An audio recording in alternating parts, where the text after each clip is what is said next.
Ben Baudouin est avec nous pour parler d'UFC. On va commencer. Ça va, Ben? Excellent. On va commencer avec Charles Jourdain parce que tu as fait un brin de causette avec lui plus tôt aujourd'hui. Plus qu'un brin, parce qu'il est venu au podcast, au SOS Podcast. C'est en ligne, d'ailleurs, ça vient d'être mis en ligne, j'ai eu la confirmation, mais le parle-parle, Georges, je lui dis, bon, on va avoir 10 minutes avec toi, ça te va, t'es-tu pressé? Non, pas de problème, je peux rester 40 minutes avec Charles Jourdain, on a parlé de toute l'actualité UFC. Tellement généreux, tellement intéressant, allez écouter ça si ça vous intéresse. Mais bien sûr, le sujet qui a retenu l'attention, c'est parce qu'on voulait prendre de ses nouvelles, en fait, parce que c'est dommage, on devait le voir samedi, je vous en parlais mardi, mais a dû ne pourra pas combattre, en fait. Et c'est pour ça que j'hésite, parce que lui, il nous l'a remis dans la face. Il dit à TVA, l'autre jour, quand tu as parlé de moi, tu as dit, c'était écrit à l'écran, Charles Jourdain déclare forfait. Il dit, j'ai jamais déclaré forfait, c'est le médecin qui veut pas que je combatte. Donc, il tenait à faire la mise au point quand même, mais c'est pas trop grave. Il nous expliquait que ça faisait un certain temps que son œil était magané un petit peu. Il allait voir l'ophtalmologiste. Il dit, avant longtemps, il va peut-être falloir réparer ça. Tout ça, c'était jamais assez grave pour l'empêcher de combattre. Là, le coup de grâce est arrivé à l'entraînement, pousse dans l'œil carrément. Donc, le médecin n'a pas donné le feu vert pour combattre cette fin de semaine. Aimerait ça revenir peut-être à l'UFC Paris. Ça, c'est le 6 septembre prochain. Donc, pas une longue absence pour lui.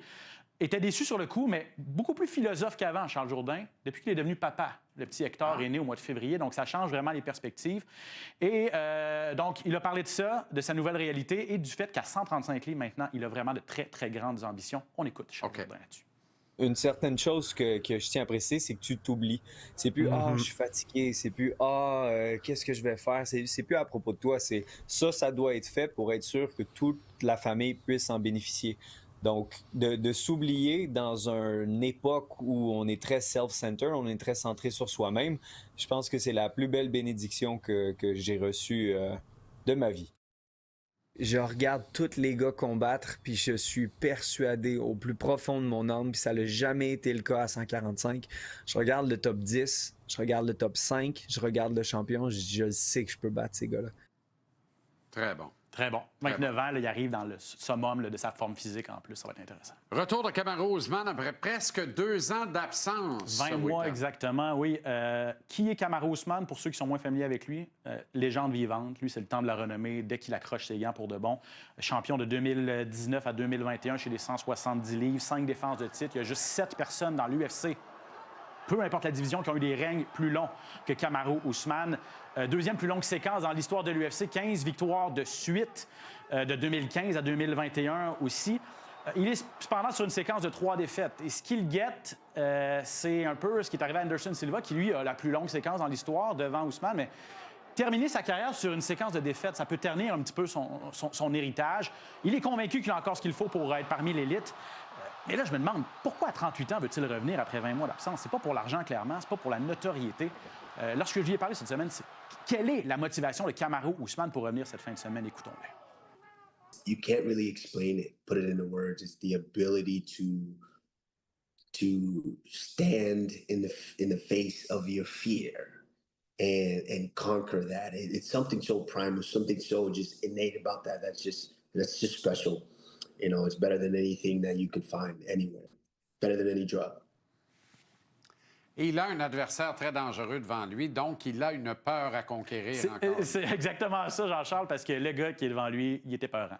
Joaquin Buckley, 6 victoires consécutives. C'est un gars qui est à l'UFC depuis 10 ans, OK? Il était chez les poids moyens, donc la catégorie supérieure, 185 livres.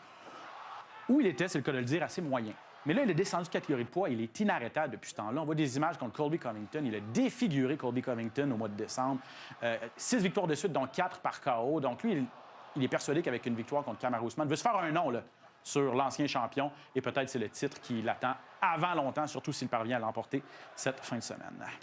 Rose est là en demi-finale. Voilà. Tiens donc. Il fallait que je t'en parle parce que l'autre jour, tu m'as dit que c'était une de tes préférées. Elle est là depuis longtemps, elle aussi. Elle aussi connaît des moments coup-ci, coup-ça. Depuis qu'elle a perdu sa ceinture à 115 livres, elle se cherche un petit peu. Mais Rose Namajunas, c'est un personnage assez fascinant.